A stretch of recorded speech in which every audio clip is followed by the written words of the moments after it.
Hey everyone, and welcome back to another video. And in this video, I'm going to show you how to add the Spectrum TV app to your Samsung Smart TV.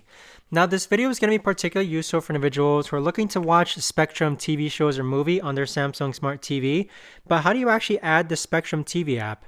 Now, this video is also going to be short, sweet, and simple, guys. There's not going to be a lot of steps involved, but the way to do this first is that you want to go ahead and grab your remote and then access your home screen that looks like this. Then you're going to go into the App Store, which looks like this right here. And then once you're in the App Store, you want to go to the top right-hand corner where it says App Search. So within App Search, you're going to start typing in Spectrum, so SP.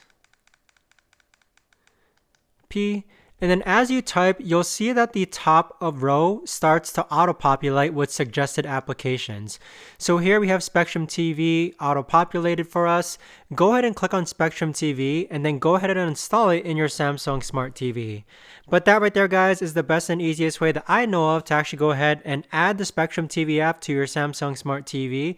If you guys know of a better or easier way to actually do this, let me know in the comments down below. I would love to know. Thanks so much for watching, everyone, and I'll see you guys all in the next video.